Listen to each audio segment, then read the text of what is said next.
আয়েশা মনি মাত্র 11 বছরের এক ফুটফুটে শিশু, যে বয়সে একটি শিশুর পৃথিবীর সবচাইতে নিরাপদ আশ্রয় হওয়ার কথা তার বাবার ছায়া, যে বাবার কাঁধে মাথা রাখলে ভয় দূরে সরে যাওয়ার কথা, যে বাবার হাত ধরেই জীবনকে চিনে ফেলার কথা। কিন্তু এখানে ঘটেছে তার উল্টোটা। এই আয়েশার জীবন থেমে গেছে নিজের বাবার নির্দেশে। একজন বাবা যিনি শুধু তার নির্দেশ দেননি, বরং সে হত্যার আগেই নিজের সন্তানের উপর নেমে এসেছে সবচেয়ে ভয়ঙ্কর নির্যাতন। এই বাবা শুধু নিষ্ঠুর নন, এই বাবা এক ভয়াবহ বাস্তবতার নাম, যেখানে রক্তের সম্পর্ক আর নিরাপত্তার গ্যারেন্টি রাখে না। ঘটনা ঘটে পটুয়াখালীর রাঙ্গাবালী উপজেলার সদর ইউনিয়নের মাজনেতা গ্রামে। গত শুক্রবার বিকেলে হঠাৎ করে নিখোঁজ হয় 5ম শ্রেণীর ছাত্রী আয়েশা মনি। খোঁজ শুরু হয় চারিদিকে। পরিবার খুঁজে ফেরে, পুলিশ আসে, প্রতিবেশীরাও সাহায্য করে। পুলিশ বাড়িতে তল্লাশি চালায়, কিন্তু তখনও কেউ জানতো না যে শিশুটিকে খোঁজা হচ্ছে সে তখনও ছিল নিজেরই বাড়ির ভেতর, নীরবে, নিঃশব্দে ও মৃত্যুর পর। রবিবার 4 জানুয়ারি বেলা 11টার দিকে নিজ বসত বাড়ির রান্নাঘরে বারান্দা থেকে একটি বস্তার ভেতর বন্দি অবস্থায় উদ্ধার করা হয় আয়েশা মনির নিথর দেহ।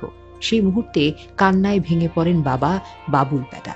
পুলিশের সামনে, মিডিয়ার সামনে, গ্রামবাসীর সামনে একজন অসহায় বাবার আর্তনাদ, কি কান্না তার অভিনয়ে। মা তখন দূর দেশে, সৌদি আরবের প্রবাসী। ফোনের ওপারে বসে একজন মা তখনও জানতেন না যে যার জন্য এত বছর ধরে কষ্ট করলেন সে আর বেঁচে নেই। কিন্তু সময়ের সঙ্গে সঙ্গে এই কান্নার আড়ালের সত্য এক এক করে বেরিয়ে আসতে শুরু করে। পুলিশের তদন্তে উঠে আসে এই হত্যাকাণ্ড কোনো দুর্ঘটনা নয়, কোনো বাহিরের শত্রুর কাজও নয়। এই হত্যার নির্দেশ দিয়েছেন আয়েশার নিজের বাবা বাবুল পেদা, আর সেই নির্দেশ বাস্তবায়ন করেছে তার চাচাতো চাচা রুবেল পেদা। পুলিশ জানিয়েছে আয়েশা জানতে পেরেছিল তার বাবার একটি অবৈধ সম্পর্কের কথা। সেই বিষয়টি জানায় তার বোনকে এবং প্রবাসে থাকা মাকে। সেই সত্যই হয়ে দাঁড়ায় তার মৃত্যুর কারণ। নিজের সম্মান বাঁচাতে একজন বাবার সিদ্ধান্ত নেয় মেয়েটাকেই পৃথিবী থেকে সরিয়ে দেবে। শুক্রবার বিকেলে বাবার সহায়তায় ঘরে ঢুকে রুবেল পেদা নিষ্পাপ আয়েশাকে হত্যা করে। পুলিশ আরো জানায় হত্যার আগে শিশুটিকে ভয়াবহ নির্যাতনের শিকার হতে হয়েছে। একটি শিশু নিজের ঘরেই, নিজের মানুষেরই হাতে। এই ঘটনার পর এলাকা জুড়ে নেমে আসে ক্ষোভ আর ঘৃণা। মানুষ প্রশ্ন তুলেছে, একজন বাবা কিভাবে পারে নিজের মেয়েকে হত্যা করার নির্দেশ দিতে?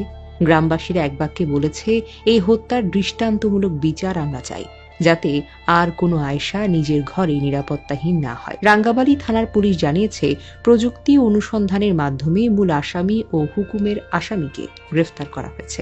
আদালতে স্বীকারোক্তিও দেওয়া হয়েছে। আইন তার পথে এগোচ্ছে, কিন্তু সমাজের সামনে আরো একটি বড় প্রশ্ন রয়ে যায়।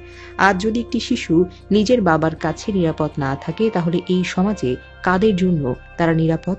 সম্মানের নামে আর কত শিশুর প্রাণ এভাবে চলে যাবে?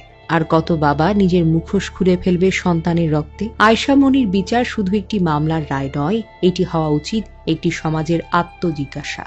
আজ আয়েশা আমাদের মাঝে নেই, কিন্তু তার নীরব মৃত্যু আমাদের সবাইকে জবাব দিতে বাধ্য করে। আমরা কি সত্যি শিশুদের নিরাপত্তা দিতে পেরেছি?